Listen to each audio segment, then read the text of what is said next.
Welcome to Learner Bee. I am Shivani Chauhan, Class 7 Science, Chapter 7, Transportation in Animals and Plants. ये हम देखने वाले हैं NCERT का लाइन टू लाइन एक्सप्लेनेशन, एक एक शब्द पढ़ेंगे समझेंगे. You have learned earlier that all the organisms need food water and oxygen for survival. तो इससे पहले के चैप्टर्स में हम लोग ये देख चुके हैं कि जितने भी जीव जंतु होते हैं उनको हवा पानी खाना है ना, सर्वाइव करने के लिए ये सारी की सारी चीज़ें तो चाहिए ही होती हैं. Further animals need to transport waste to parts from where they can be removed. और एनिमल्स को वेस्ट, हम लोग जो खाना खा रहे हैं ना, इससे वेस्ट मटेरियल भी निकलता है जो कि हम वॉशरूम में टॉयलेट पॉटी के थ्रू अपनी बॉडी से बाहर निकालते हैं. यही प्रोसेस जो होता है वो ट्रांसपोर्टेशन ऑफ वेस्ट मटेरियल का होता है. तो ट्रांसपोर्टेशन जो हमारी बॉडी में होता है वही हम पढ़ने वाले हैं. Have you wondered how all this is achieved. क्या आपने कभी सोचा है कि ट्रांसपोर्टेशन हमारी बॉडी में चीज़ें एक जगह से दूसरी जगह कैसे जा रही हैं. हम लोग खाना खाते हैं, वो ब्लड बन जाता है ना, ये सब कैसे होता है ये हम इस चैप्टर में पढ़ने वाले हैं. Have you wondered how all this is achieved? Look at figure 7.1. तो देखिए ये फिगर है सर्कुलेटरी सिस्टम की. इस फिगर में आप लोगों को दिखेगा कि इतनी सारी ये लाइंस ये सब जो जा रही हैं ना, यही पूरा का पूरा हमारा सर्कुलेटरी सिस्टम है. तो इस तरीके से हमारी बॉडी में सर्कुलेशन होता है और सर्कुलेशन में हार्ट और लंग्स का बहुत ज़्यादा इम्पॉर्टेंट रोल होता है. इसमें आर्टरीज और वेन्स जो हैं हमारी पूरी की बॉडी, हमारी जो पूरा शरीर ना इस तरीके से फैली हुई हैं ये नर्व्स हमारी बॉडी में. तो do you see the heart and the blood vessels. तो ये सारी की सारी ब्लड वेसल्स हैं जो पूरी बॉडी में हमारे ब्लड को ट्रांसपोर्ट करती हैं. They function to transport substance and together form the circulatory system. Circulatory system circulation का यानी कि चीज़ों को एक जगह से दूसरी जगह ले जाने का काम करता है. इस चैप्टर में हम लोग एनिमल्स, प्लांट्स, ह्यूमंस सबके सर्कुलेशन के बारे में पढ़ने वाले हैं. सर्कुलेटरी सिस्टम क्या होता है. सबसे पहले सर्कुलेटरी सिस्टम में हम ब्लड के बारे में पढ़ेंगे क्योंकि जो सर्कुलेट हो रहा है, एक जगह से दूसरी जगह जा रहा है, वो ब्लड है. What happens when you get a cut on your body. आपकी बॉडी किसी की भी चोट लगती है तो या फिर कट लगता है तो ब्लड निकलता है ना, ब्लड फ्लोज आउट, ब्लड बाहर आ जाता है. बट ब्लड है क्या. तो आप लोगों से क्वेश्चन पूछा जा सकता है व्हाट इज़ ब्लड. तो blood is the fluid which flows in blood vessel. तो हमारी बॉडी में जो ब्लड वेसल है उसमें जो फ्लूइड फ्लो करता है ना, वही ब्लड होता है. It transports substance like digested food from the small intestine to the other parts of the body. अब आपसे क्वेश्चन पूछा जा सकता है functions of blood. क्वेश्चन इस तरीके से आ सकता है what is blood and what are its various functions. तो ये क्वेश्चन काफ़ी ज़्यादा इंपॉर्टेंट बन जाता है. तो आप लिखेंगे blood is the fluid which flows in blood vessel. अब इसके काम क्या क्या है. ये ट्रांसपोर्ट करता है सब्सटेंसेस को, जैसे कि digested food from small intestine to other parts of the body. तो ये खाना जो हम लोग खाते हैं जब वो डाइजेस्ट हो जाता है, डाइजेस्टेड फूड को स्मॉल इंटेस्टाइन से बाकी पूरी बॉडी में पहुंचाने का काम जो है ब्लड ही करता है. तो जो हम खाना खाते हैं जो पचता है स्मॉल इंटेस्टाइन के बाद, फिर वो पूरे ब्लड में जो है ब्लड में जाता है और ब्लड पूरी की बॉडी में उसको खाने को पहुंचा देता है. It carries oxygen from the lungs to the cells of the body. और ब्लड क्या करता है, लंग्स से ऑक्सीजन लेकर के आता है और पूरी की पूरी बॉडी में ब्लड से ही ऑक्सीजन जाती है. तो ब्लड कितना ज़्यादा इंपॉर्टेंट है, ऑक्सीजन ले जाने का काम भी कर रहा है और हमारा जो डाइजेस्टेड फूड है वो भी ब्लड के थ्रू ही पूरी बॉडी में पहुंच रहा है. It also transport waste for removal from the body. तो वेस्ट जो हमारी बॉडी से निकलता है वो भी ब्लड की हेल्प से ही निकलता है. किस तरीके से ये सारी चीज़ें होती हैं हम इस चैप्टर में पढ़ेंगे. तो how does the blood carry various substances. तो ये इतनी सारी चीज़ें ब्लड कैसे कैरी करता है. अब देखो ये बताया गया है blood is composed of fluid. तो ब्लड किसका बना है, फ्लूइड का बना है, called plasma, in which different types of cells are suspended. तो ब्लड जो है फ्लूइड का बना है और उस फ्लूइड को हम लोग प्लाज्मा कहते हैं. उस प्लाज्मा में बहुत सारे टाइप के सेल्स हैं, उसमें सस्पेंडेड है. सस्पेंडेड का मतलब है एक तरीके से जैसे बिखरे हुए हैं, ब्लड में बहुत सारे सेल्स हैं और वो सेल्स ब्लड को ये सारा काम करने में हेल्प करते हैं. तो आगे देखते हैं इसमें वन टाइप ऑफ सेल। तो जो सेल ब्लड में होते हैं, रेड ब्लड सेल्स होते हैं, वाइट ब्लड सेल्स होते हैं। तो जो रेड ब्लड सेल्स हैं उनको हम लोग आरबीसी बोलते हैं, और which contain a red pigment called haemoglobin. तो रेड कलर का पिगमेंट भी होता है ब्लड में जिसको हम लोग हीमोग्लोबिन बोलते हैं। हीमोग्लोबिन बहुत इंपॉर्टेंट है, आपसे एग्जाम में पूछा जा सकता है कि भाई हीमोग्लोबिन का काम क्या है। तो haemoglobin binds with oxygen and transport it to all parts of the body and ultimately to all the cells. तो हीमोग्लोबिन का क्या काम होता है? हीमोग्लोबिन बाइंड्स विद ऑक्सीजन, यानी कि जो हीमोग्लोबिन है वो ऑक्सीजन के साथ चिपक जाता है और बॉडी में ऑक्सीजन को ट्रांसपोर्ट करने का जो काम करता है ना, एक्चुअली वो हीमोग्लोबिन ही करता है। तो हीमोग्लोबिन टेस्ट कराते हैं ना हम, कम नहीं आना चाहिए, क्योंकि हीमोग्लोबिन ही वो सब्सटेंस है, वो चीज़ है जो ऑक्सीजन को पूरी बॉडी में पहुंचाता है, और पूरी बॉडी में ऑक्सीजन का पहुंचना बहुत ज़्यादा ज़रूरी होता है। तो सारे सेल्स में ऑक्सीजन पहुंचाने का काम कौन करता है? हीमोग्लोबिन करता है। It will be difficult to provide oxygen efficiently to all the cells of the body without haemoglobin. तो हीमोग्लोबिन के बिना हम अपनी बॉडी के बाकी सेल्स को अच्छे से ऑक्सीजन नहीं पहुंचा पाते हैं, इसलिए हीमोग्लोबिन बहुत ज़्यादा इंपॉर्टेंट रोल प्ले करता है। और फिर से एक और क्वेश्चन आपका बन जाता है कि जो ब्लड है वो रेड कलर का क्यों होता है? तो ये जो हीमोग्लोबिन है ना, इसकी वजह से ही हमारा जो ब्लड है वो रेडिश कलर का होता है। तो हीमोग्लोबिन बहुत ही इंपॉर्टेंट है क्योंकि ये ऑक्सीजन से बाइंड होता है और इसी की वजह से पूरी ऑक्सीजन बॉडी में पहुंच पाती है हमारे अलग अलग पार्ट्स में। तो ये हमने रेड ब्लड सेल के बारे में देखा। अब आता है white blood cell. White blood cell बहुत ज़्यादा इंपॉर्टेंट होते हैं। अभी जो कोविड के टाइम में वाइट ब्लड सेल की जो ज़रूरत थी ना बॉडी में, वो बहुत ज़्यादा थी, क्योंकि ये फाइट करते हैं जर्म्स से। तो वाइट ब्लड सेल्स भी अच्छी मात्रा में होने चाहिए हमारी बॉडी में, ताकि अगर कोई जर्म्स हमारी बॉडी में एंटर हो जाए तो उनसे ये लड़ करके उनको मार सकें जर्म्स को। अब Boojho fell down while playing a game and his knee got injured. तो भाई वो खेल रहा था और वो गिर गया और उसकी नी में चोट लग गई। उसकी नी से ना जो है वो ब्लड बाहर आने लगा। बट कुछ टाइम बाद क्या हुआ कि ब्लीडिंग जो है ना वो अपने आप ही रुक गई और एक डार्क रेड कलर का क्लॉट जो है वो बन गया कट के ऊपर। जैसे कि कट लगा, उसमें से पहले तो खून निकला, फिर उसके बाद एक थक्का सा, मतलब ऐसा लगा जैसे कि खून बहुत ज़्यादा इकट्ठा होकर के जम गया हो और फिर उसके बाद ब्लड वहाँ से नहीं बहा। तो बूजू ने सोचा भाई ये क्या हुआ। तो clot is formed because of the presence of another type of cells in the blood called platelets. तो प्लेटलेट्स बहुत ही ज़्यादा इंपॉर्टेंट होते हैं हमारी बॉडी के लिए, क्योंकि अगर किसी के चोट लग जाती है और खून जो बहता है उसको रोकने का काम प्लेटलेट्स करते हैं। अगर प्लेटलेट्स सही मात्रा में मौजूद नहीं होते हैं तो अगर किसी के चोट लगे तो ब्लड बहता ही रहेगा, ब्लड बहना बंद ही नहीं होगा।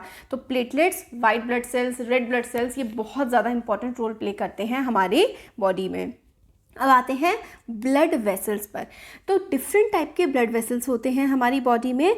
जब हम लोग इनहेल करते हैं, यानी कि जब हम सांस लेते हैं, फ्रेश ऑक्सीजन की सप्लाई होती है हमारे लंग्स में, है ना। हम सांस लेते हैं तो जो ऑक्सीजन जाती है वो लंग्स में जाती है और लंग्स ऑक्सीजन को बॉडी के बाकी पार्ट्स में भेज देता है ब्लड की हेल्प से।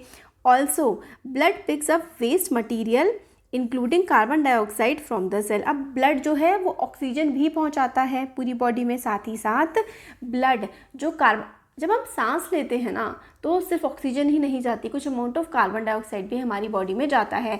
तो हम लोगों को उसको बाहर निकालना होता है। और भी बहुत सारे हम जो फूड आइटम्स खाते हैं उससे भी हमारी बॉडी में कार्बन आ जाता है, तो वो हम लोगों को कार्बन डाइऑक्साइड बाहर निकालनी होती है।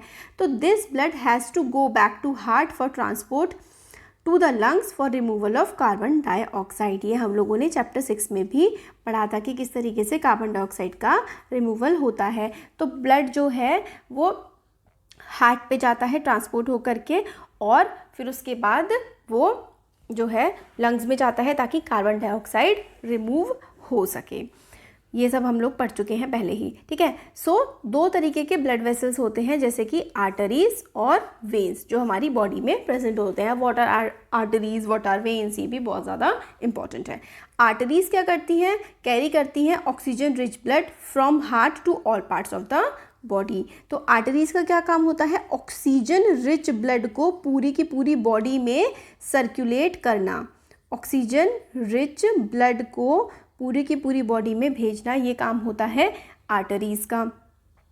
और ब्लड फ्लो जो है वो काफ़ी ज़्यादा रैपिड होता है, हमारी बॉडी में जो ब्लड फ्लो हो रहा है ना वो बहुत ही तेज़ होता है and at a high pressure, और जो ब्लड फ्लो का प्रेशर होता है ना वो भी बहुत हाई होता है। इसीलिए आर्टरीज़ के पास जो है थिक इलास्टिक वॉल्स होती हैं। तो आप लोगों से एमसीक्यू में या फिर क्वेश्चन पूछा जा सकता है कि ब्लड का जो फ्लो रेट होता है वो बहुत ही ज़्यादा तेज़ होता है, फिर भी हमारी जो ब्लड वेसल्स हैं वो रप्चर क्यों नहीं होती, फट क्यों नहीं जाती हैं, जबकि बहुत हाई प्रेशर पे ब्लड फ्लो कर रहा है।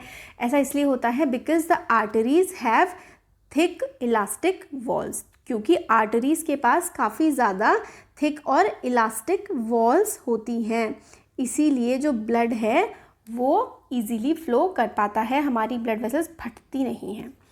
तो एक एक्टिविटी आती है 7.1, आप लोगों को क्या करना है, अपनी ये वाली दोनों फिंगर्स इस तरीके से अपने हाथ के दूसरे वाले हाथ पर इस तरीके से फिंगर्स रखनी है। तो फिर उसके बाद ना थोड़ी देर तक आपको नोटिस करना है कि जब आपने अपनी फिंगर्स ऐसे हाथ पर रखी तो कुछ आपको हाथ पर फील हुआ, कुछ बीट होता हुआ सा फील होता है। तो ये जो बीट होता हुआ सा फील होता है ना, ये होता है हमारा पल्स रेट। तो पल्स चेक करने के लिए इस तरीके से हम लोग चेक करते हैं पल्स को। तो पल्स रेट चेक करना काफ़ी ज़्यादा, मतलब जैसे कि आप लोगों ने मूवीज़ वगैरह में देखा होगा कि पल्स रेट चेक करते हैं डॉक्टर्स और बता देते हैं कि पल्स रेट स्लो है या फास्ट है ना।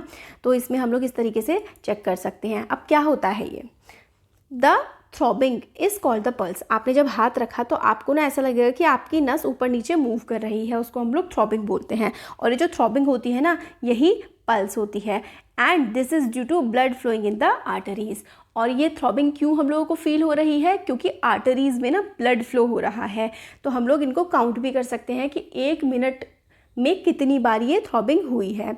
तो how many pulse beat could you count, आप कितनी काउंट कर सकते हैं। तो number of beats per minute, इसको हम लोग पल्स रेट कहते हैं। ये बहुत ज़्यादा इम्पॉर्टेंट है।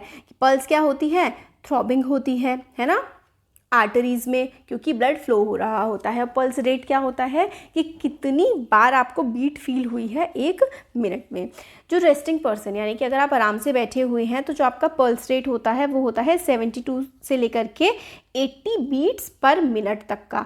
ये बहुत इंपॉर्टेंट है, आपके एमसीक्यू में बहुत ज़्यादा हाई चांस है कि ये आएगा कि भाई एक रेस्टिंग पर्सन का पल्स रेट कितना होता है। तो एक रेस्टिंग पर्सन का जो पल्स रेट होता है वो होता है 72 से लेकर के 80 बीट्स पर मिनट। अब इनको आपको रिकॉर्ड करना है अपने फ्रेंड का अपना चेक करके। अब वेन्स क्या होती हैं, veins are the vessels which carry carbon dioxide rich blood from all parts of the body back to the heart. ये बहुत ज़्यादा इंपॉर्टेंट है कि कार्बन डाइऑक्साइड रिच ब्लड को ले जाने का काम जो करती हैं वो हैं वेन्स। और कहाँ पर ले जाती हैं, हार्ट में लेकर के जाती हैं। The veins have thin walls. अब आपसे ये भी क्वेश्चन आ सकता है कि भाई वेन्स की वॉल्स थिन होती हैं या फिर आर्टरीज़ की। तो आर्टरीज़ जो है ना उनकी वॉल्स थिक होती हैं, मोटी होती हैं, क्योंकि उसमें ना ब्लड में प्रेशर बहुत ज़्यादा हाई होता है। मगर वेन्स में जो होती है ना वो वॉल्स थिन होती हैं।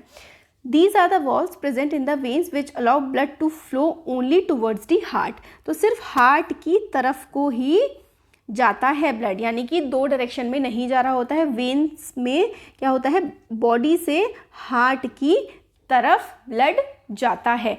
और ये जो वेन्स होती हैं इनकी वॉल्स थिन होती हैं। ये हमें याद रखना है कि किसकी थिन होती हैं और किसकी थिक होती हैं। तो वेन्स की जो वॉल्स हैं वो थिन होती हैं। और वॉल्व्स जो कि वेन्स में प्रेजेंट, वॉल्व्स क्या होती हैं, एक तरीके से नली आप मान लो। तो जो वॉल्व्स प्रेजेंट होती हैं ना वेन में, उसमें सिर्फ एक ही डायरेक्शन का फ्लो होता है, यानी कि बॉडी से हार्ट की तरफ जाता है। तो यहाँ पर स्कीमेटिक डायग्राम ऑफ सर्कुलेशन बनाया गया है, ये बहुत ज़्यादा इंपॉर्टेंट है। तो इसमें इस तरीके से हम लोगों को दिखाया हुआ है, जैसे ये वेन है और ये आर्टरी है। तो हमारा वेन से हार्ट की तरफ को जा रहा है ब्लड, फिर उसके बाद पल्मोनरी आर्टरीज से लंग्स की तरफ जा रहा है, फिर पल्मोनरी वेन से आर्टरीज की हेल्प से कैपिलरी इस तरीके से सर्कुलेट होता है पूरा का पूरा हमारा ब्लड। तो ब्लड डोनेशन करना बहुत ज़्यादा ज़रूरी होता है, क्योंकि कई बार बहुत सारे लोगों की जान बच सकती है अगर ब्लड उनके लिए सही टाइम पर अवेलेबल हो जाए तो। और जो डोनेट करते हैं, हमारा भी जो है नया ब्लड क्रिएट हो जाता है बॉडी में जब हम ब्लड डोनेट करते हैं। अब ये वाली जो फिगर है 7.3, इसमें हम लोगों ने देखा कि arteries divided into smaller vessels. तो इस तरीके से यहाँ पर देख रहे हो कि आर्टरीज जो है ऐसे करके छोटे छोटे वेसल्स में डिवाइड हो रही हैं। Tissue on reaching the tissue they divide further into extremely thin tubes called capillaries. तो कैपिलरीज क्या होती हैं, बहुत ही पतली पतली सी ट्यूब्स होती हैं। The capillaries joins to form veins which empty into the heart. तो आर्टरीज से कैपिलरीज छोटी छोटी छोटी छोटी डिवाइड हो जाती हैं, फिर ये कैपिलरीज वेन्स से जुड़ जाती हैं और वेन्स जो है वो हार्ट में ब्लड को पहुंचा देती हैं।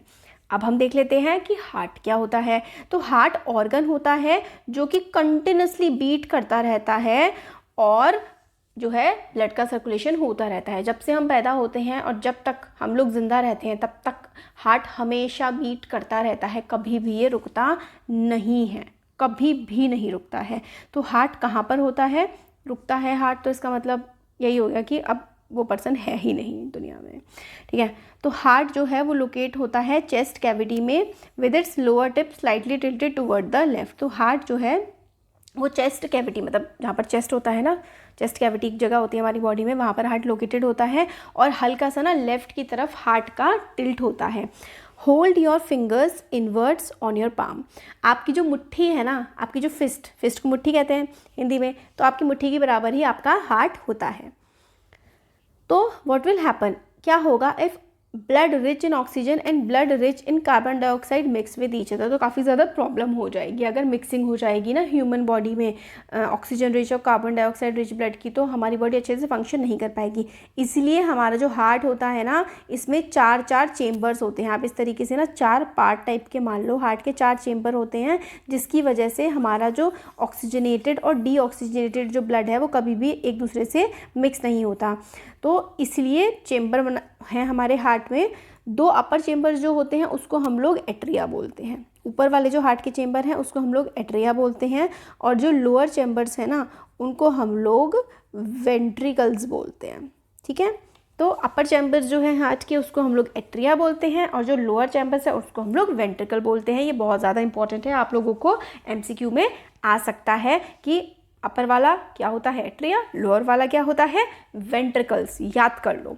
Partition between the chambers helps to avoid mixing up of blood rich in oxygen with the blood rich in carbon dioxide, यानी कि कार्बन डाइऑक्साइड वाला ब्लड और ऑक्सीजन वाला ब्लड मिक्स ना हो, ये इंश्योर करते हैं जो पार्टीशंस हैं एट्रिया और वेंट्रिकल्स के हमारे हार्ट में। तो ह्यूमन हार्ट ये जो है आपको बनाना सीखना पड़ेगा। एग्जैक्टली नहीं, आप लोग सिंपल सा इस तरीके से ऐसे करके ब्रांचेस वगैरह बना के कर सकते हैं, और बस आपको ये जो इसकी लेबलिंग है ना ये अच्छे से याद रखनी है कि भाई ये राइट वेंट्रिकल है, ये राइट एट्रियम है, ये लेफ्ट एट्रियम है, ये लेफ्ट वेंट्रिकल है, और partition completely separating the 2 halves. तो देखो इस तरीके से आप लोगों को ये पार्टीशन दिख रहा है बीच में, ये इधर वाला क्या है, रेड वाला जो आपको दिख रहा है ये हमारा अलग है, ये ऊपर लेफ़्ट एट्रियम है और नीचे लेफ़्ट वेंट्रिकल है, ये राइट एट्रियम है और ये राइट वेंट्रिकल है, और ये अलग अलग एक दूसरे से होते हैं ताकि ब्लड की मिक्सिंग ना हो। ऊपर देखिए वेना कावा है, ये एओर्टा है, पल्मोनरी आर्टरी है, पल्मोनरी वेन है, अभी हम लोग पढ़ेंगे इसके भी बारे में। तो ये जो पार्टीशन है ये ऑक्सीजन और कार्बन डाइऑक्साइड रिच ब्लड को अलग अलग रखता है। अब पहली wonders which side of the heart will have oxygen rich blood. तो जो लेफ़्ट साइड होती है हार्ट की उसमें ऑक्सीजन रिच ब्लड होता है, लेफ़्ट एट्रियम और लेफ़्ट वेंट्रिकल में। तो to understand the functioning of circulatory system start from the right side of the heart. तो हम लोगों को हार्ट के राइट साइड से स्टार्ट करना है और एरोस को फॉलो करना है। तो राइट साइड का जो हार्ट है उसको हम लोगों को फॉलो करना है। फिर उसके बाद these arrow show the direction of blood flow from the heart to the lungs, ठीक है। तो हार्ट से, ये अगर हार्ट है, ठीक है, तो हार्ट से लंग की तरफ जो है जाएगा और फिर लंग से वापस हार्ट में जाएगा साफ होकर के, और हार्ट से पूरी की पूरी बॉडी में चला जाएगा। ये हम लोग को याद रखना है कि हार्ट से लंग में जाता है, फिर उसके बाद प्योर होता है, फिर लंग से हार्ट में जाता है प्यूरिफाइड ब्लड, और फिर वो पूरी बॉडी में चला जाता है। हार्ट बीट क्या होती है? The walls of the chamber of the heart are made up of muscle. तो हमारा जो हार्ट है वो मसल से बना हुआ है। ये मसल क्या करती है? कॉन्ट्रैक्ट करती है, यानी कि सिकुड़ती हैं, रिलैक्स करती हैं, यानी कि थोड़ा सा दूर जाती हैं, रिदमिकली, यानी कि पहले सिकुड़ेंगी फिर रिलीज़ हो जाएंगी, फिर सिकुड़ेंगी फिर से रिलीज़ हो जाएंगी। जैसा आप अगर अपना हाथ खोलेंगे फिर बंद करेंगे, खोलेंगे बंद करेंगे, तो यही होता है कॉन्ट्रैक्शन और रिलैक्सेशन। तो ये रिदमिक कॉन्ट्रैक्शन और रिलैक्सेशन जो होता है ना हमारी बॉडी का, इसी को हम लोग हार्ट बीट बोलते हैं। Remember that heart beats continue every moment of our life. तो आप लोग अगर अपनी जो बॉडी का लेफ़्ट साइड है चेस्ट का, वहाँ पर रखेंगे तो आप लोगों को हाथ पे एक तरह से हाथ रखिए अपने लेफ़्ट साइड पर, ऊपर जो है गर्दन के नीचे आपको कुछ धक धक फील होगा, वही हमारा हार्ट होता है। और हार्ट बीट को मेजर करने का जो इंस्ट्रूमेंट होता है वो होता है स्टेथोस्कोप। This is important. वही फिर से MCQ में पूछा जा सकता है कि हार्ट बीट हम लोग कैसे मेजर करते हैं। तो हार्ट बीट मेजर करने का जो इंस्ट्रूमेंट होता है ना, उसको हम लोग बोलते हैं स्टेथोस्कोप। डॉक्टर्स स्टेथोस्कोप का इस्तेमाल करते हैं ताकि जो है साउंड उनको अच्छे से तेज़ी से आ सके। तो स्टेथोस्कोप देखिए ये होता है इस तरीके से, कान में लगा करके 2 पीस कान में लगाते हैं और डॉक्टर्स जो हैं वो क्लू लेते हैं कंडीशन की कि भाई कैसा हार्ट काम कर रहा है। अब ये एक्टिविटी है कि इस तरीके से आप लोग एक फ़नल लीजिए और एक इस तरीके का पाइप लीजिए और फ़नल को अपने हार्ट पे ऐसे करके लगा दीजिए और पाइप को अपने कान में लगा दीजिए, तो आपको अपने जो दिल की धड़कन है वो थोड़ा तेज़ी से सुनाई दे जाएगी। तो आप लोग एक्टिविटी कर सकते हैं। हाँ, तो 4-5 मिनट तक ऑब्ज़र्व करिए इस तरीके से फ़नल और पाइप की हेल्प से, जैसे यहाँ पर फिगर में दिखाया गया है कि आपका जो हार्ट है वो 1 मिनट में कितनी बार बीट कर रहा है। ठीक है, तो हार्ट बीट और पल्स रेट में रिलेशनशिप क्या होता है? तो each heart beat generate 1 pulse, हर एक हार्ट बीट 1 पल्स जनरेट करती है in arteries and the pulse rate per minute indicates the rate of the heart beat. तो पर हर मिनट में कितनी पल्स आ रही हैं वही हमारी हार्ट बीट को इंडिकेट करती है। Rhythmic beating of various chambers of heart maintain circulation of blood and transport of substance to different part of the body. तो रिदमिक बीटिंग मतलब लगातार जो बीटिंग होती रहती है ना, उससे क्या होता है, ईजिली ब्लड जो है वो सर्कुलेट होता रहता है different part of the body में। तो भूजू सोचता है कि जो स्पॉन्जेस या फिर हाइड्रा जो जानवर होते हैं वो छोटे कीड़े से होते हैं ना, पानी में रहने वाले, तो उनमें भी क्या इस तरीके से ब्लड का सर्कुलेशन होता है? तो नहीं, एनिमल्स जो कि स्पंजेस हाइड्रा हैं उसमें कोई भी सर्कुलेटरी सिस्टम नहीं होता है। हमारा जो रिदमिक बीटिंग होती है ना हार्ट की, उसकी वजह से ब्लड सर्कुलेट होता है, मगर उनमें कोई भी सर्कुलेशन नहीं होता। वो पानी में रहते हैं और पानी से ही उनको खाना मिल जाता है और ऑक्सीजन मिल जाती है, और फिर उसके बाद खाना और ऑक्सीजन लेने के बाद जो वेस्ट मटीरियल है ना, वेस्ट मटीरियल कार्बन डाइऑक्साइड, वो पानी में ही निकाल देते हैं बाहर। तो इसीलिए उनको सर्कुलेटरी सिस्टम की कोई भी ज़रूरत नहीं होती है। तो ये हम लोगों ने पढ़ा कि किस तरीके से सर्कुलेशन बॉडी में होता है। अब नेक्स्ट वीडियो में हम लोग ना एक्सक्रीशन पढ़ेंगे कि एक्सक्रीशन बॉडी से जो हमारा वेस्ट मटीरियल है वो कैसे बाहर निकलता है। फिर हमारा जो प्लांट्स, उसी में हम प्लांट्स का जो ट्रांसपोर्टेशन है और प्लांट्स का एक्सक्रीशन भी कवर कर लेंगे। Thank you so much. Video पसंद आया है तो like, share and subscribe. Hello everyone, welcome to learn Abhi. I am Shivani Chauhan, class 7 science chapter 7 transportation in animals and plants का अब हम देखने वाले हैं पार्ट 2। हम लोग सर्कुलेशन कवर कर चुके थे, अब हम लोग एक्सक्रीशन वाला जो पार्ट है वो देख रहे हैं। तो एक्सक्रीशन एनिमल्स में कैसे होता है, यानी कि वेस्ट प्रोडक्ट्स बॉडी से बाहर कैसे निकलते हैं। तो कार्बन डाइऑक्साइड जो है वो रिमूव होती है बॉडी से लंग्स के द्वारा एक्सहेलेशन में। मतलब जब हम लोग सांस, एक तो हम लेते हैं और एक हम सांस छोड़ते भी हैं बाहर, तो जब हम सांस छोड़ते हैं बाहर उसको हम लोग एक्सहेलेशन बोलते हैं। तो जब एक्सहेल हम लोग करते हैं तो कार्बन डाइऑक्साइड हमारी बॉडी से रिमूव हो जाती है। Also recall that the undigested food is removed during the egestion. जब हम खाना खाते हैं फिर उसके बाद पॉटी, टॉयलेट है ना, इसकी हेल्प से हम लोग इजेशन बाहर निकाल देते हैं। Let us now find out how the other waste materials are removed from the body. तो बाकी वेस्ट मटीरियल बॉडी से कैसे निकलते हैं कार्बन डाइऑक्साइड के अलावा। ये सारे के सारे अनवांटेड मटीरियल्स होते हैं जिसकी हमारी बॉडी को ज़रूरत नहीं होती है। तो when our cells perform their function, certain waste products are released. हमारे बॉडी के सेल्स काम करते रहते हैं तो कुछ वेस्ट प्रोडक्ट्स निकलते हैं बॉडी से। ये टॉक्सिन्स होते हैं और इनको बॉडी से बाहर निकालना बहुत ज़्यादा ज़रूरी होता है। इनको जो बॉडी से बाहर निकालने का जो प्रोसेस होता है ना, रिमूवल ऑफ वेस्ट का, जो कि हमारे सेल्स में प्रोड्यूस होते हैं लिविंग ऑर्गेनिजम्स के, उसी को हम लोग एक्सक्रीशन बोलते हैं। The process of removal of waste produced in the cells of living organism is called excretion. तो एक्सक्रीशन क्या होता है, जो हम लोग बॉडी से बाहर वेस्ट निकालते हैं उसको हम एक्सक्रीशन बोलते हैं। Parts involve in excretion form the excretory system. तो एक्सक्रीशन में जो भी बॉडी के पार्ट इन्वॉल्व होते हैं वो एक्सक्रीटरी सिस्टम होता है। बहुत इंपॉर्टेंट है ये, देखते हैं। The waste which is present in the blood has to be remove from the body. हमारी ब्लड में जो वेस्ट होता है उसको बॉडी से बाहर निकलना बहुत ज़्यादा ज़रूरी है, नहीं तो वो टॉक्सिन्स क्रिएट कर देगा बॉडी में। ये कैसे होता है? ये फिल्टरेशन होता है ब्लड का।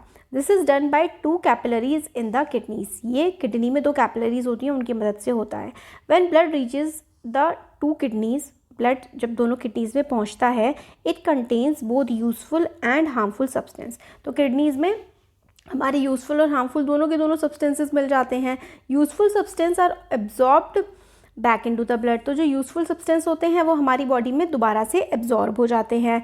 The waste dissolve in water are removed as urine. तो हम लोग जो टॉयलेट जाते हैं वो अब यूरिन होता है, उसकी हेल्प से बॉडी में से वेस्ट बाहर निकल रहे होते हैं। From the kidneys the urine goes into urinary bladder. अब देखो ये बहुत इंपॉर्टेंट है, किडनी है ये 2, यूरेटर है ये जो इस तरीके से निकल रहा है। किडनी से यूरेटर की हेल्प से जो यूरिन है वो यूरिनरी ब्लैडर में पहुंच जाता है, और फिर यूरेथ्रा की मदद से यहाँ पे जो यूरिनरी ओपनिंग है इसकी मदद से जो है टॉयलेट की फॉर्म में बॉडी से बाहर जो वेस्ट है वो निकल जाता है। तो इसमें यही बताया गया है कि यूरिन की फॉर्म में निकलता है, यूरिन टॉयलेट होती है हमारे। तो from the kidneys the urine goes into the urinary bladder through tube like ureters. तो ट्यूब, यूरेटर टाइप की ट्यूब में से बाहर निकल जाता है। और जब तक जैसे वॉशरूम हम नहीं जाते हैं तब तक जो यूरिन है वो स्टोर होता है यूरिनरी ब्लैडर में, है ना। तो पेट में ऐसा होता है कि कहीं पर स्टोर हो रहा होता है वो टॉयलेट जब हम जाते हैं उससे पहले, तो वो होता है यूरिनरी ब्लैडर में, वो यूरिन स्टोर हो रखा होता है। और फिर उसके बाद जो है यूरेथ्रा में जो यूरिनरी ओपनिंग होती है उसकी मदद से वो यूरिन बॉडी के बाहर निकल जाता है। तो kidneys, ureters, bladder and urethra ये सारे के सारे एक्सक्रीटरी सिस्टम फॉर्म करते हैं। एक जो नॉर्मल ह्यूमन एडल्ट होता है ना, वो एक दिन में 1 से 1.8 लीटर ऑफ यूरिन जो है वो 24 घंटे में अपनी बॉडी से रिलीज़ कर देता है। इसलिए हम लोग को कम से कम 3 लीटर पानी तो पीना ही चाहिए डेली, क्योंकि लगभग 2 लीटर तो यूरिन की फॉर्म में हमारी बॉडी से निकल ही जाता है। यूरिया कंटेन्स 95% वाटर होता है, उसमें 2.5% यूरिया यूरिन में, और बाकी 2.5% बाकी दूसरे वेस्ट प्रोडक्ट्स होते हैं 2.5%। तो आपने एक्सपीरियंस किया होगा जब बहुत ज़्यादा गर्मी होती है तो आपको पसीना बहुत आता है। स्वेट जो आता है ना उसमें पानी और सॉल्ट्स दोनों होते हैं, तो जो स्मेल होती है वो सॉल्ट्स की वजह से होती है स्वेट में। बूजो ने ये नोटिस किया कि समर में जब वो वाइट कलर के कपड़े पहनते हैं तो अंडर आर्म्स, आर्म पिट में जो होता है ना बगल में, वो वाइट कलर के कपड़ों पे ऐसे सर्कल सा पैच सा बन जाता है। तो वो किसकी वजह से बनता है? जो हमारे स्वेट में ना सॉल्ट्स प्रेजेंट होते हैं उसकी वजह से वो पैच बन जाता है।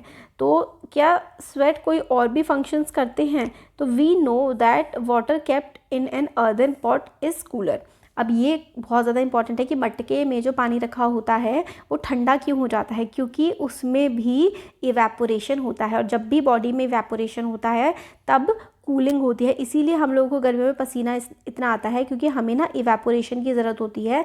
पसीना आने के बाद हमारी बॉडी ठंडी हो जाती है। तो अर्दन पॉट यानी कि मटके में भी ऐसा ही होता है, और क्योंकि उसमें पानी रखते हैं, इवेपोरेशन होता है तो गर्म पानी उड़ जाता है और नीचे ठंडा पानी बचता है। अब ये वाला जो पार्ट है ना, ये वाला जो ब्लू बॉक्स है, दिस इज़ क्वाइट इम्पॉर्टेंट, इसको आप लोगों ने ध्यान से देखना है। The way in which waste chemicals are remove from the body of the animals. तो बॉडी, एनिमल की बॉडी से किस तरीके से वेस्ट मटेरियल रिमूव होगा ये वाटर पर डिपेंड करेगा।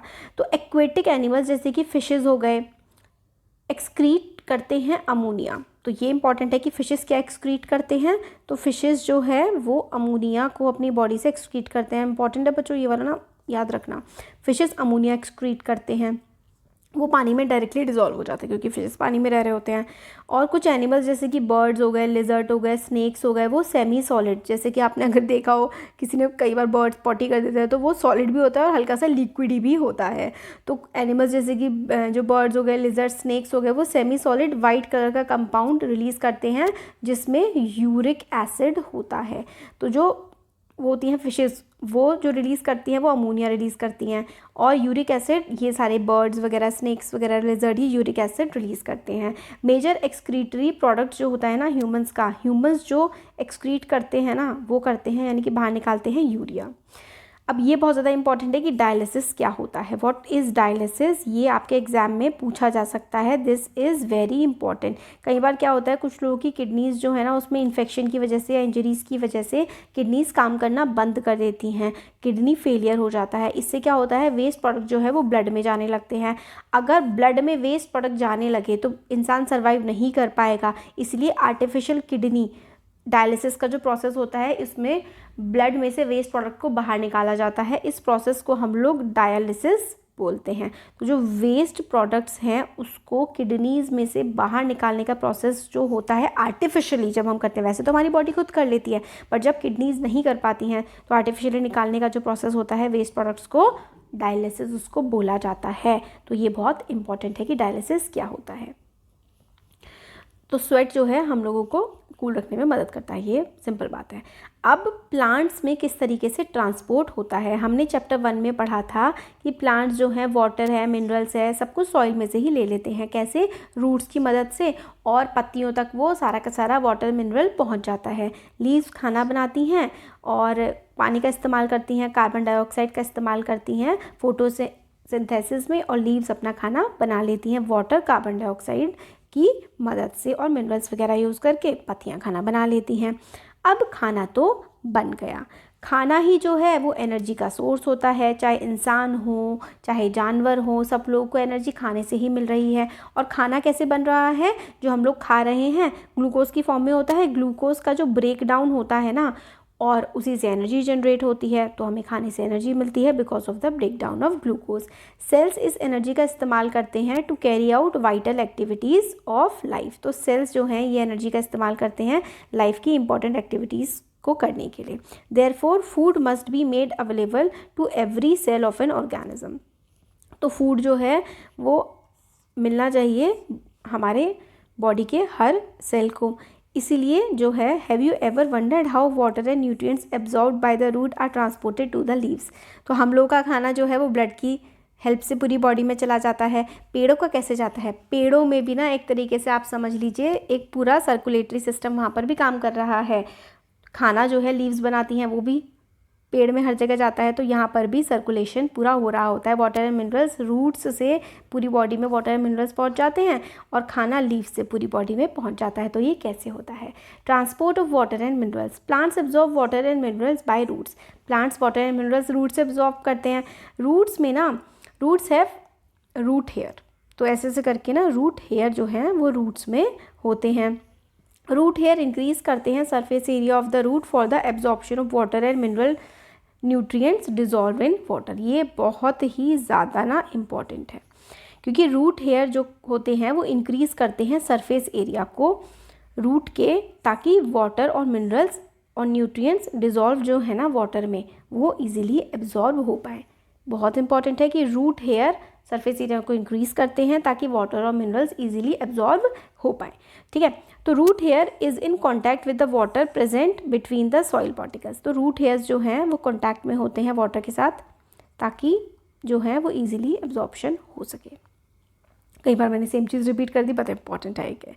चलो अब आगे देखते हैं, can you guess how water moves from the root to the leaves. तो लीव्स जो है या फिर रूट्स जो हैं वहाँ से किस तरीके से एक जगह से दूसरी जगह खाना जाता है या फिर पानी जाता है। तो प्लांट में ट्रांसपोर्टेशन सिस्टम जो है वो हम देखेंगे। तो बोझों को लगता है कि कुछ पाइप वाइप लगे हुए हैं क्या, सप्लाई वप्लाई कैसे होता है, चलिए देखते हैं। बोझो सही है, प्लांट्स में भी ना पाइप जैसे वेसल्स होते हैं खाने को, पानी को ट्रांसपोर्ट करने के लिए। तो वाटर को ट्रांसपोर्ट करने के लिए, वाटर और न्यूट्रिएंट्स जो होते हैं उसको मिट्टी से बाकी पूरे पेड़ में ट्रांसपोर्ट करने के लिए the vessels are made of special cells forming the vascular tissue. A tissue is a group of cells that perform specialised function in a organism. पहले तो टिश्यू क्या होता है आपसे ये भी पूछा जा सकता है, व्हाट इज़ टिश्यू। तो एक ग्रुप ऑफ सेल्स होते हैं, मतलब बहुत सारे जो सेल्स होते हैं ना वो मिल जाते हैं जब, तब टिश्यू फॉर्म होता है। ठीक है, बहुत सारे सेल्स जब मिलते हैं तब टिश्यू फॉर्म होता है। तो टिश्यू क्या होता है, वेस्कुलर टिश्यू। इस तरीके से बहुत सारे सेल मिले, टिश्यू फॉर्म हुआ, और ये स्पेशल फंक्शन प्ले करते हैं। इनका काफ़ी ज़्यादा एक स्पेशल फंक्शन होता है। कोई भी हो सकता है, इनका पानी पहुँचाने का भी हो सकता है, अलग अलग जो है टिश्यूज़ के फंक्शन होते हैं। Vascular tissue for the transport of water and nutrients in the plant is called xylem. ये बहुत ज़्यादा इंपॉर्टेंट है कि जाइलम क्या है। सिंपल सा आप लोगों को याद रखना है कि जाइलम क्या है, वाटर एंड न्यूट्रिएंट्स पहुंचाने का जो काम करता है ना, वो जाइलम ही करता है। जाइलम जो है कंटिन्यूस नेटवर्क बना देता है रूट्स के साथ और लीव्स के साथ through of the stem and branches and thus transport water to entire plant. तो जो जाइलम है ना, उसका नेटवर्क पूरे के पूरे पेड़ में फैला हुआ होता है और वाटर एंड न्यूट्रिएंट्स वो इस तरीके से पहुँचा देता है। पहले ये कह रही है कि उसकी मदर जो है ना, अगर कोई सब्जियाँ सूख गई होती हैं तो उनको पानी में सोख करके रख देती हैं। तो क्या होता है, सूखती कैसे हैं, इवेपोरेशन की वजह से सब्जियां सूखती हैं और पानी अगर में रख दो तो वह एब्जॉर्ब कर लेती हैं पानी को। तो you know that leaves synthesise food, leaves खाना बनाती हैं और फूड को जो है बाकी पार्ट्स में ट्रांसफ़र किया जाता है। तो ये काम कौन करता है, ये काम करता है फ्लोएम टिश्यू। अभी हमने देखा था जाइलम करता है वाटर एंड न्यूट्रिएंट्स, वाटर का काम ट्रांसपोर्ट करने का, और फ्लोएम जो है वो फूड को ट्रांसपोर्ट करने का काम करता है हमारी बॉडी में। We would required a glass tumbler. तो अब अगर हम एक्टिविटी देखें तो हम लोगों को ना एक ग्लास लेना है, उसमें आधा पानी भर देना है और एक ना टहनी सी काट करके जिसमें पत्ती हो और जिसमें ऐसी स्टेम हो उसको रख देना है ग्लास में, और इस पानी में ना कुछ रेड कलर की बूंदें डाल देनी है ताकि ये पानी रेड हो जाए। फिर अगले दिन हम देखेंगे कि जो लीव्स की जो वाली स्टेम है ना, इसमें ना ऐसे रेड कलर के डॉट्स आ गए हैं। तो ये डॉट्स कैसे आते हैं, डॉट्स इसलिए आए हैं क्योंकि पानी एब्जॉर्ब कर लेती हैं ये स्टेम्स। तो does any part of the herb appear red, if yes how do you think the red colour reached there. तो रेड कलर कैसे रीच होता है, क्योंकि भाई एब्जॉर्प्शन हो रहा है, वो क्या कर रहा है, पानी सक कर रही हैं। ये जो स्टेम होती है ना, ये पानी को सक करती है, खींचती है, और वो पानी खींचा तो वो कलर भी खींच गया, इसलिए ये रेड हो गई। तो इस एक्टिविटी से हम लोग देख सकते हैं कि वाटर जो है वो अप ऊपर की तरफ मूव करता है। दूसरे शब्दों में हम कहें कि stem conducts water, stem water को ऊपर लेकर के जाती है। Just like red ink minerals dissolve in water also move up the stem along with water. तो जो मिनरल्स भी प्रेजेंट होते हैं ना पानी में, वो भी पानी के साथ साथ मिनरल्स भी पूरे के पूरे प्लांट में ट्रांसपोर्ट हो जाते हैं। ये हो गया। और कैसे होते हैं मिनरल्स ट्रांसपोर्ट, वाटर और मिनरल्स को ट्रांसपोर्ट करने का काम होता है जाइलम का। अब भोजू सोच रहा है कि प्लांट जो है वो ट्रांसपिरेशन भी करता है। ट्रांसपिरेशन का मतलब होता है ट्रांसपिरेशन या फिर इवेपोरेशन, कि पानी का उड़ जाना बॉडी पे से, या फिर पत्तियों में ट्रांसपिरेशन होता है। तो भोजू कह रहा है कि प्लांट ट्रांसपिरेशन करता ही क्यों है, इतना सारा पानी एब्जॉर्ब भी क्यों करता है। तो देखो, ट्रांसपिरेशन से एक तो टेम्परेचर मेंटेन होता है बॉडी का, साथ ही साथ ट्रांसपिरेशन की वजह से एक सक्शन पुल क्रिएट होता है, जिसकी वजह से जो पानी है वो ज़मीन से प्लांट में बहुत ही ऊंचाई तक पहुँच पाता है और मिनरल भी पहुँच पाते हैं। इसीलिए ट्रांसपिरेशन ज़रूरी होता है, क्योंकि जो पानी है ना उसमें मिनरल्स बहुत कम होते हैं। तो बहुत सारा पानी इसलिए प्लांट्स एब्जॉर्ब कर लेता है ताकि जितने मिनरल्स की ज़रूरत है उसको मिल जाए, बाकी जो एक्स्ट्रा पानी है वो उसको इवेपोरेट कर दे। ठीक है, तो इसीलिए जो है ट्रांसपिरेशन होता है। ट्रांसपिरेशन अब पढ़ते हैं क्या है, मैंने आपको समझा दिया है। क्लास 6 में भी हम लोग ट्रांसपिरेशन के प्रोसेस को पढ़ चुके हैं। That plants release a lot of water by the process of transpiration. Transpiration के प्रोसेस से प्लांट्स बहुत सारा पानी अपनी बॉडी से निकाल देते हैं। प्लांट्स एब्जॉर्ब करते हैं मिनरल्स को, न्यूट्रिएंट्स को एंड वाटर को मिट्टी में से, सॉइल में से प्लांट्स जो है वो मिनरल्स न्यूट्रिएंट्स एब्जॉर्ब करते हैं। Not all the water absorb is utilise by the plant. जितना पानी एब्जॉर्ब करता है ना प्लांट, वो सारा का सारा यूज़ तो करता नहीं है। Water evaporate through the stomata, और जो स्टोमेटा, लीव्स में ना स्टोमेटा भी होता है, तो स्टोमेटा से ना वाटर इवेपोरेट हो जाता है। Water evaporates through the stomata present on the surface of the leaves by the process of transpiration. तो ये लीव है, ठीक है। लीव में ना क्या होता है, स्टोमेटा होता है, और स्टोमेटा से क्या होता है, ट्रांसपिरेशन होता है। Evaporation of water from leaves generate a suction pull, the same that you produce when you suck water through a straw. तो देखो क्या होता है, जब इवेपोरेशन होता है ना तो ऊपर की तरफ, जैसे मान लो ये लीव है, ठीक है, लीव में से इवेपोरेशन हो यानी कि कुछ ऊपर की तरफ गया, एक सक, जैसे आपने पाइप से पानी खींचा, है ना, आप पाइप से कुछ पी रहे हैं ग्लास में, तो आपने एक सक्शन क्रिएट किया ना, तो इस सक्शन की वजह से ज़मीन में से भी पानी लीव तक पहुंच जाता है, which can pull water to great heights in the tall trees. Transpiration also cools the plant. तो ट्रांसपिरेशन जो है प्लांट्स को कूल करने का भी काम करते हैं, ठंडा करने का भी काम करते हैं, और ट्रांसपिरेशन से एक सक्शन पुल भी क्रिएट होता है, और उस सक्शन पुल की वजह से जो है प्लांट्स में बहुत ही टॉल ट्री में भी ऊपर तक पानी पहुंच जाता है। तो ये हमारा चैप्टर हो गया कंप्लीट। वीडियो पसंद आया है तो लाइक शेयर एंड सब्सक्राइब। इसके बाद हम लोग कीवर्ड्स भी करेंगे इसके, और ये वाला जो समरी वाला पार्ट है इसका वो भी हम लोग देखेंगे। Thank you so much.